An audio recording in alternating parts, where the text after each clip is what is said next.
Ufike enkantolo ephelezelwa ithimba labameli basezingeni eliphezulu. UNorma Gigaba ubonakala ezothile ngesikhathi kuqhubeka icala. Icala lakhe lihlehlisiwe laseliswa enkantolo ephakeme. Kusolwa ukuthi umonakalo odalekile ubalele ezinkulungwaneni eziyikhulu zamarandi. The arrest on its own for such kind of charges should not have happened. She should have been summoned to appear in court. UGigaba waboshwa uphiko lwama-Hawks ngoLwesihlanu wakhululwa ngebheyili ngomgqibelo.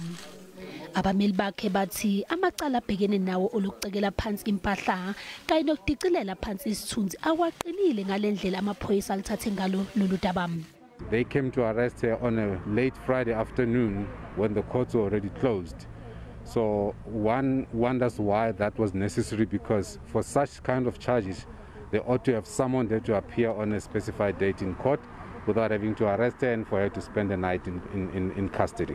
Inhlanganelo lamalungelo abesifazane iWise for Africa izwakalisa ukukhathazeka ngendlela lelicala elisingethwe ngayo. Ifuna ukwazi ukuthi ama-Hawks angenaphi kuleli cala. We have dealt with criminal injury cases for many women. They've never been treated like this. The police get involved, they get a warning statement, and you are not treated like you are a flight risk and you are about to commit the most heinous and treacherous crime. iWise for Africa ithi izobhalela umengameli uCyril Ramaphosa incwadi ifuna incazelo yokuba yingxenye yama-Hawks kuleli cala.